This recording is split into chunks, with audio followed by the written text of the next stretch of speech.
I'm a tennis player from the Midwest, and this is my story.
Every time I go to new airports, obviously I've never been to Seattle before, so this Tacoma, Seattle, Washington airport is completely foreign to me. I always gotta find this directory. I feel like a kid in the mall back in the 90s where like, I gotta find the "you are here" sign. I'm serious, so I just gotta find a way out of here to get outside, because I don't need baggage claim. I took all my stuff with me. And if you guys want to know how I pack for tennis trips, leave a comment down in the section below.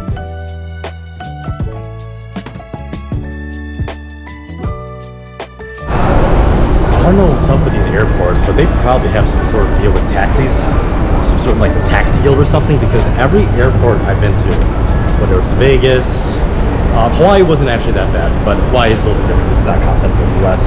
But every airport I've been to, except for maybe General Mitchell, which is a Milwaukee one, it's such a pain to get to Uber or Lyft or some sort of rideshare. Such a pain. Okay, so gotta find a way to get to the rideshare. Gotta start around the corner.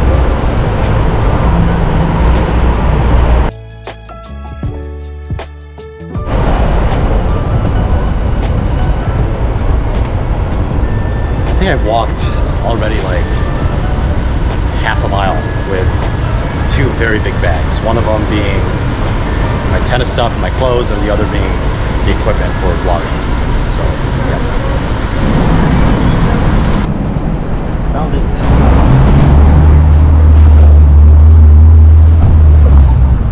So apparently, around the corner.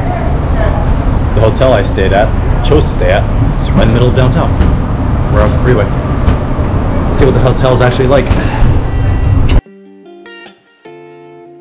That, you know, they are So it's kind of weird reassessing their priorities and trying to distribute here things. I got to the hotel at 3 p.m. Local time, but it's not ready. They said it was going to be at 4. better according to what So I they might as well what they just perceive their do some work. their game to be at this point. So just gotta wait.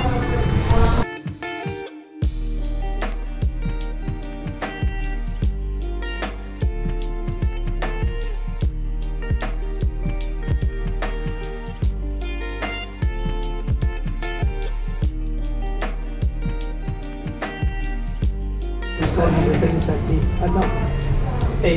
a large group of players that still kind of need to be Okay, thank you. addressed and ideally catered to. Right. So I hope they're not. Hotel's ready. I'm running on 2.5 hours of sleep, maybe a nap. That lasted maybe like an hour, hour and a half, so I'm just exhausted. I've been up since 4:30 this morning, and finally, I don't even care if you guys know it because I'll be checked out when you guys see this, but 1562.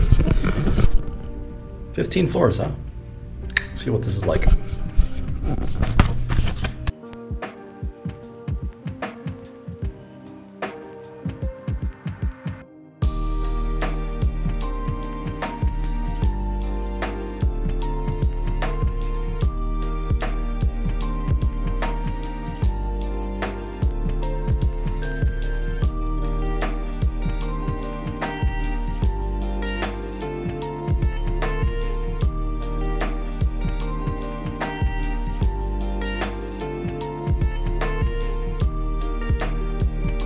Honestly, I know we're in downtown Seattle, like right in the middle of downtown, but I'm kind of mad I haven't seen any public tennis courts. So if you guys are from the Seattle or have lived in the Seattle area for a little bit, let me know what the downtown like tennis court or public tennis court situation is like, because I want to know where they are. I want to hear your guys' thoughts, because there's a lot more of them in the Midwest, specifically Milwaukee and Chicago.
So Pike Place Farmers Market is, I believe I would even consider like world famous. I believe Starbucks, one of the Starbucks standard grows, Pike Place, is named after this. Don't quote me on that, but I mean, it's a coincidence, isn't it? But every single travel channel about the Pacific Northwest has always told me about this legendary public marketplace. I'm excited to finally be here.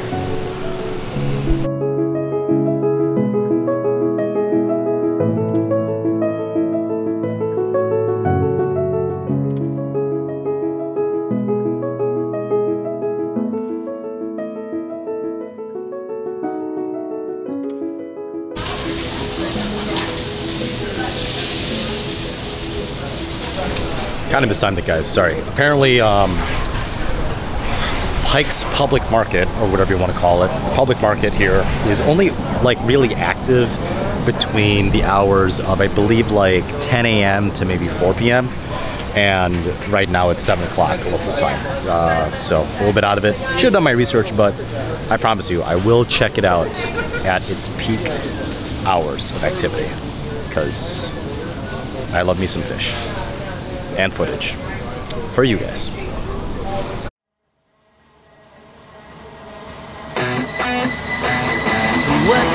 What you think about when you're born into a fire? Let them burn it out. Sell them to the richest buyer. They wanna let the world decay.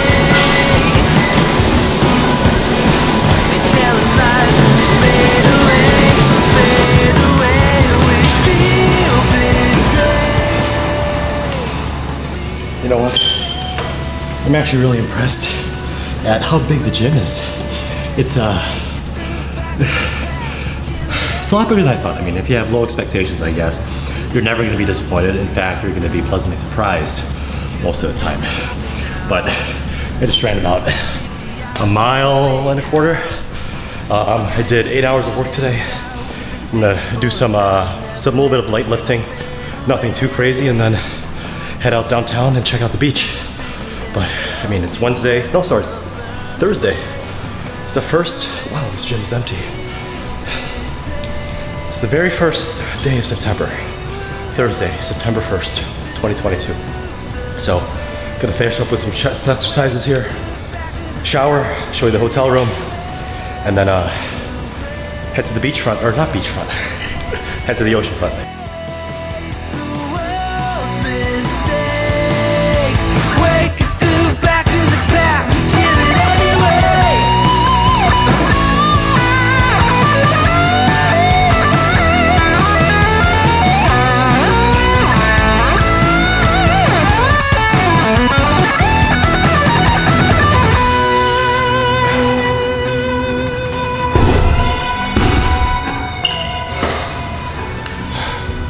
You guys ready? Let's get out of here.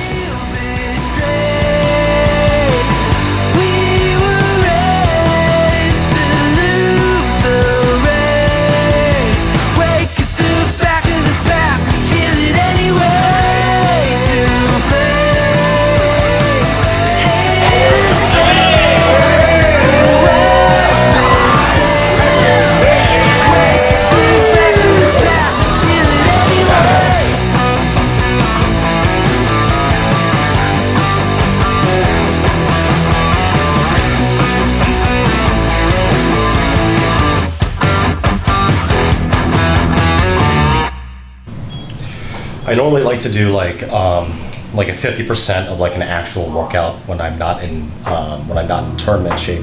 50% of a non-tournament workout. Just get the blood flowing, burn a few calories, get mobile, get a little sweat going. Because it's no lie that when I'm on trips like this, I don't eat the healthiest, not that I ever did anyway. But I mean, I'm wondering if you guys think that a 50% of a workout when you're a day or two away from a tournament, or you're during the tournament after your match, if that's a good idea, let me know in the comment section down below, and let me know how healthy you guys eat when on a little bit of a road trip for a tennis match, because everybody is different. But let's take a look at my hotel room. So here is my 1 queen hotel bed. Or is it a king? I can't tell. Is this a king or a queen?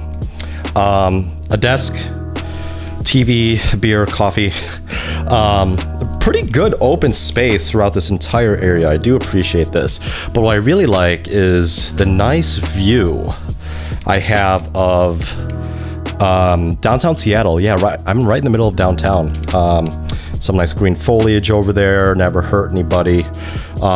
This street is going, I believe, north and south. I believe this is 6th.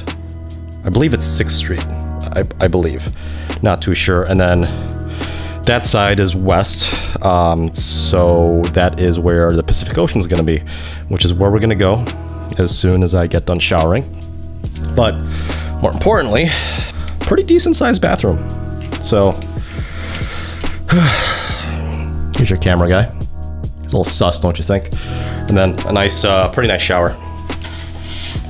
So, if you guys want to stay around, I will be taking a shower with camera recorded 4K, 120 frames per second if necessary for slow motion. So stick around for that. I never realized that pigeons can get that fat. Sorry, not pigeons, CIA drones, because birds aren't real. But these are probably like the most aggressive and well-fed birds I have ever encountered, ever. Even the ones in Chicago. And Chicago is kind of known for, you know, on top of an incredibly high crime rate, violent crime rate. Chicago drivers are known for super aggressive driving, but also the amount of pigeons. Seattle doesn't have nearly as many CIA drones, oh sorry, pigeons, but they are big, they are well fed, and they are aggressive, meaning they will like start nipping on your shoelaces. They're very comfortable around people, which is kind of scary. And this is the world famous Seattle Public Market.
obviously the Seattle public market, the Pike Place public market, I'll use those terms interchangeably, is really known for like fish, but there's like 140 like shops of flowers, jewelry, beads, apple cider right here of just random, you know, locals just, you know, doing their business. It's quite amazing.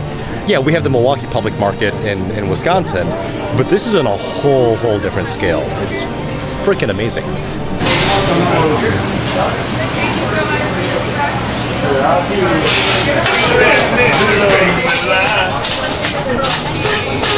My woman, she gonna find a lie.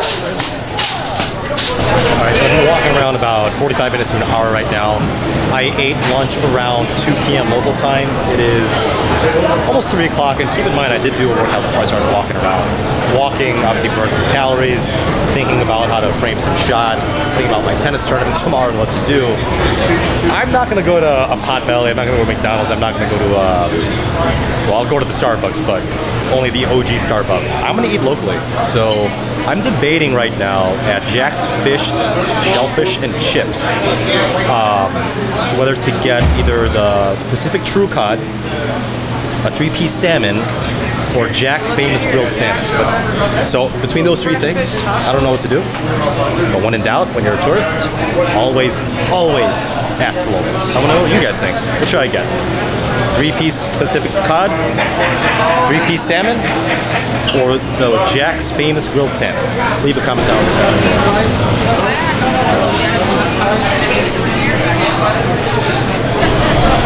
So I'm debating whether or not to get the Pacific True Cod, the 3-piece salmon, or the Jack's Famous Grilled Salmon. What do you think? Hey bro, check this out, man. There's only one way to go, and that's the Jack's Grilled Salmon. All right, bring it up. You already know that's the best thing to smoke. Oh yeah, that's what I'm here for. You already know, baby. Oh, you're the world famous sizzle. I am. Man, boy, baby. You know, I try to make everybody get involved with me. You know what I'm saying? 1267.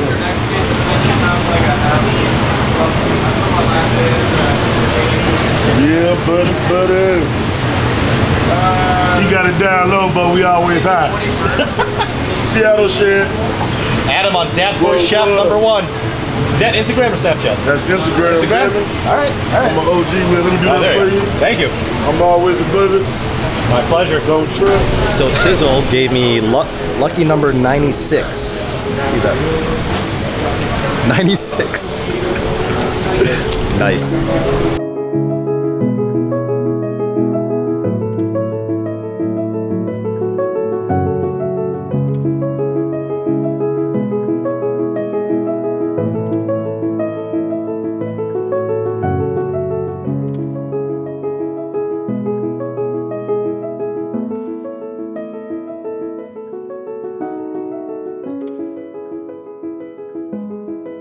I am literally right outside the original Starbucks, and to no one's surprise, even though they close at 6 and it's 5:12 right now local time, there's a line. Hopefully I can squeeze in.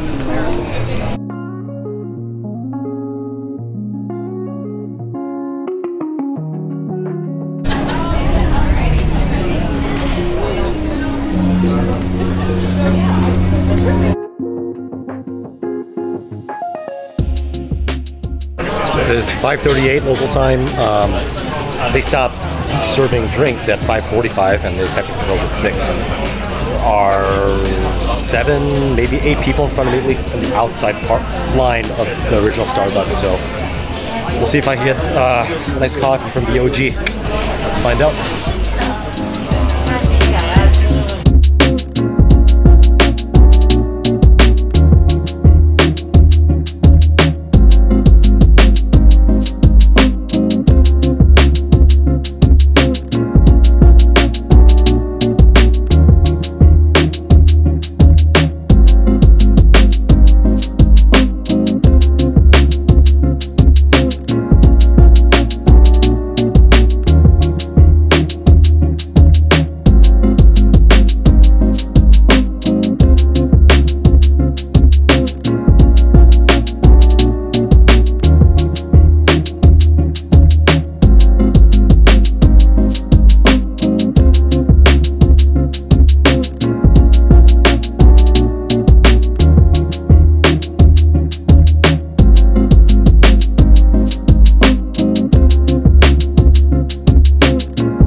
husky that you guys saw earlier in the footage actually literally booped my camera lens, so there's like a little smudge that I gotta clean up later when I get to the hotel. So I think I got really lucky getting in line because it is now 6 o'clock.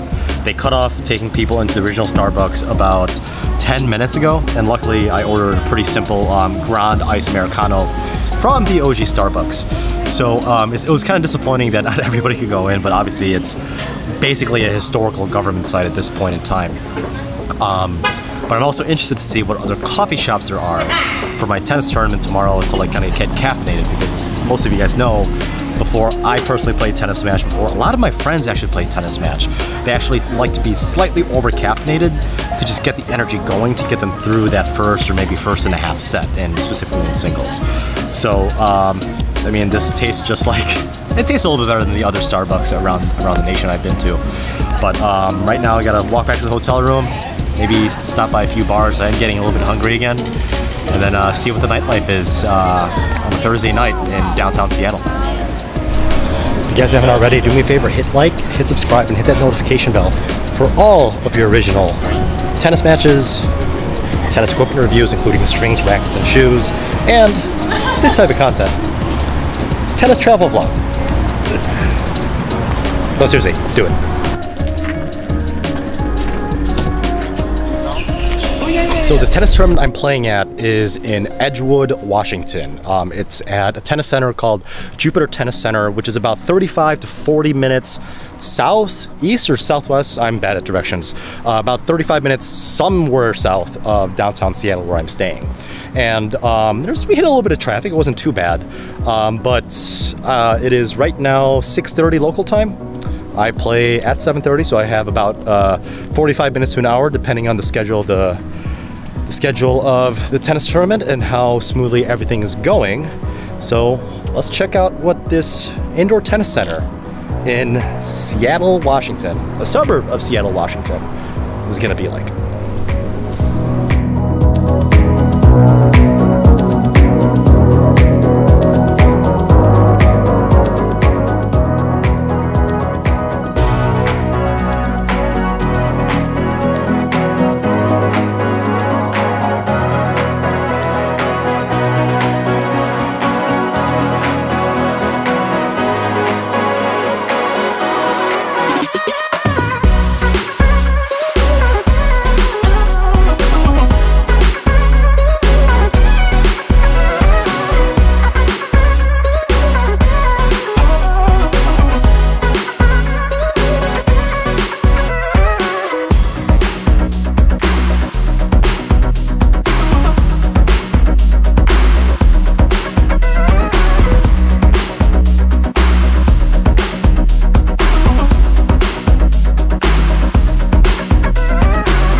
So one thing to notice is that in Seattle, there's not as many outdoor courts, both public and private. And it's not because of the temperature. It's actually because of the rain, because it rains here a lot more than in the Midwest. So that's why, especially in downtown Seattle, there's really not that many. I don't actually think I've ever seen an outdoor tennis court. But apparently for the local high schools and local universities like Washington University, there are outdoor tennis courts for both private and public use. Now, the structure in this 6-court indoor tennis facility, it's not really a permanent structure. It's more like a metal overhead with some sort of plastic and polythene covering. It's actually really hot and humid. It's actually fine if I'm wearing, like, you know, a dry fit shirt, shorts. If I'm wearing a long sleeve like I did earlier today, start to sweat a little bit. So I was talking with the tournament director, Anand, and he was saying that it does get a little bit hot here, especially if you're playing around during the winter time and playing, you know, tennis, singles or doubles. But during the winter, it does get a little bit cold, so they do turn on the heat a little bit and rely on body heat for the insulation to keep on going, so you're not freezing your butt off when playing tennis in the indoor season in the Pacific Northwest. So I'm gonna do my stretchies, put out an overgrip, get warmed up, maybe jog a few. And this gentleman here is pretty smart with doing a jump rope. Wish I brought mine with me, but I get ready for my very, very first Men's Open tennis tournament in the Pacific Northwest. See that mountain over there? I'm gonna hike it.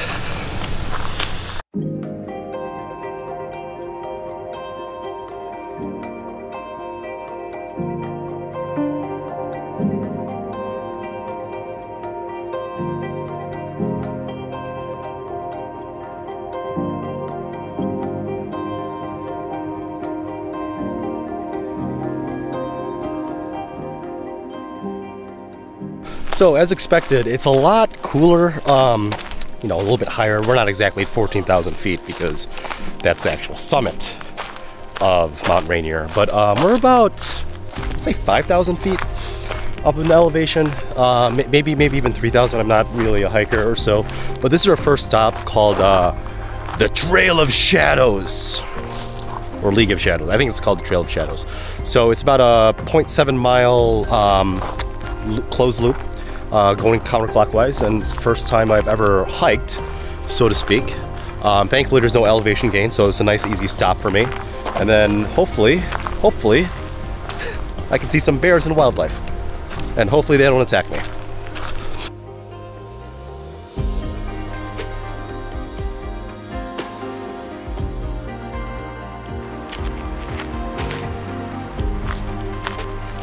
So I was talking to the tour guide. There's actually like, I wouldn't say like a good chance, but there's a slight chance that we might encounter some bears today. Not grizzly bears, but black bears. I believe black bears are slightly less aggressive towards humans. Don't quote me on that because I don't want to get sued. But the guide even admitted he doesn't have any bear mace, which, okay, fine, whatever, low chance.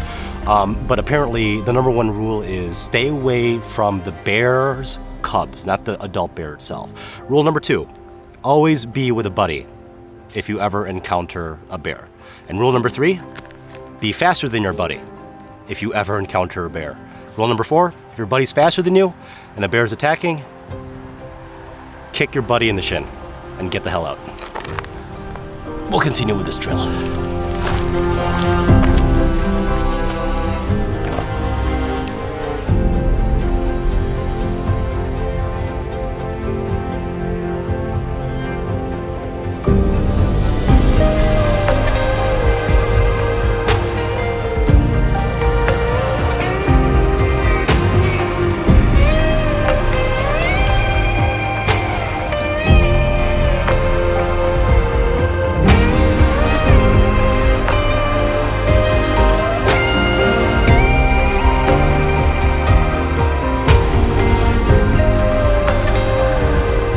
So I know these trees aren't redwoods. I think redwoods are, more Oregon. Let me know in the comment down in the section below. But they're still absolutely towering over anybody. I've never seen trees, actually. I've never seen trees in person this big. If you take a look at this one seems to be struck by lightning, which is kind of scary. You can see the bark of the entire tree. I think part of it did also, unfortunately, fall down.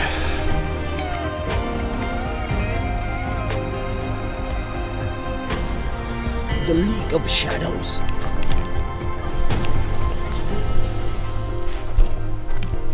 Strawberries are an excellent source of fiber. Yeah, that was a horrible impression, but I'm gonna still do the Bane impression because I miss you, Brian.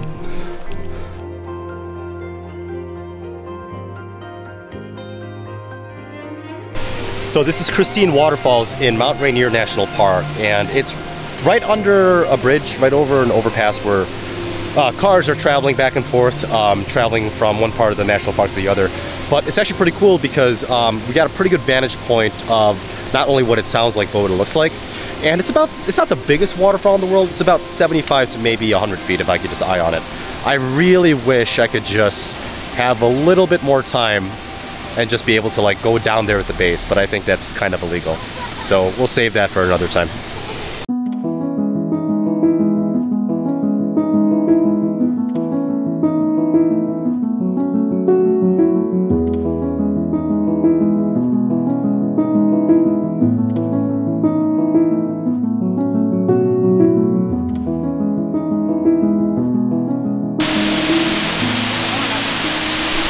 This is the second stop, or sorry, third stop, but the second waterfall stop on this trip. It's called Nadara Falls, which is, it seems to be twice as big as Christine Falls, that previous waterfall I showed you guys. It's amazing because like we had to park about 100 meters up where the bridge is, and then the viewing point for the Nadara Falls is about 100 feet below that, and I could actually feel the temperature drop as soon as I got more towards the base of the viewing point. So it's pretty amazing that there's a major temperature change after a slight drop in elevation, even by about 125 feet.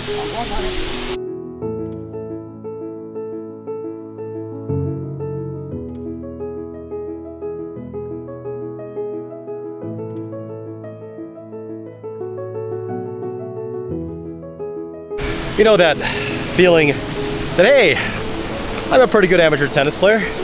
I'm in good shape for a hike. Well, you know what? That was true up until I had to climb up those stairs.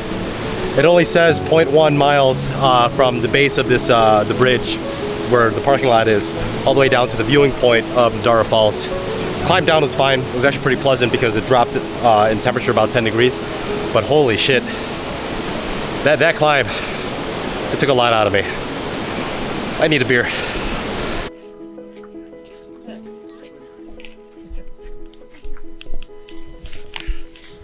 You guys see that quote by John Muir, conservationists in the 1800s? Screw what he has to say, because he's probably dead. So, I had two options. Let me zoom this out real quick. I could either go to this handy dandy map, either go to Glacier Vista, which there's probably like a 20% chance I die because I had a beer, or I go the easier route, Myrtle Falls, which my microphone doesn't keep fucking falling. I'm gonna document this, and assuming I'm not gonna get attacked by any bears. But it's only gonna be about hopefully 45 minutes round trip. Beautiful day, September 6th, Tuesday. Second to last day of my trip in Seattle. All right, let's hike.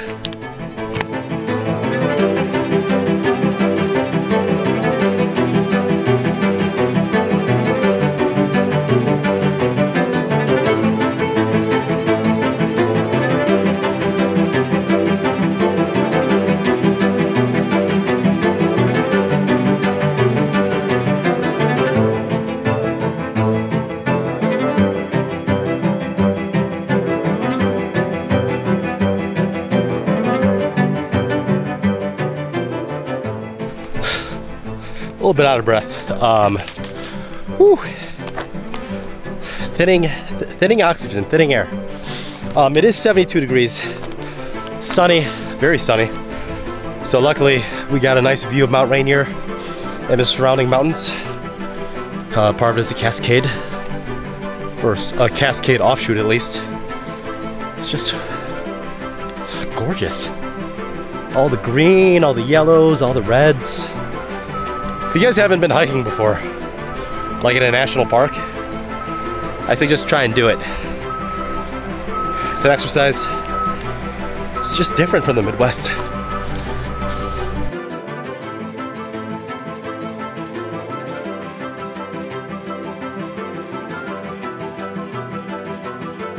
Again, I thought I was in pretty good shape. Whew. I gotta stop eating McDonald's and Taco Bell every day. It's gonna be a struggle.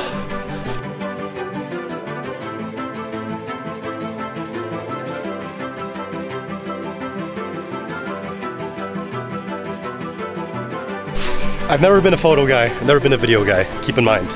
I'm a programmer, business finance undergrad, so it's more logically inclined. I'm using the left side of my brain, which is the more logical side.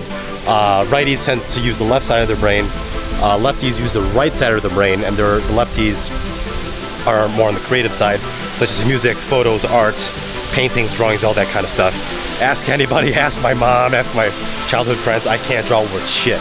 But like, I had to learn how to do photo editing, video editing, scripting, all the creative works because I wanted to make a YouTube channel. And it's one of those things where like, obviously I appreciate every single comment, every single like, every single subscribe that I've ever had. You should hit subscribe and that notification bell if you haven't already. But when it comes to stuff like this on the outdoors, something that I've never done before and something I could share with everybody, this is the reason why I spent hundreds, if not thousands of hours learning how to do these things for you guys. Because just take a look at this.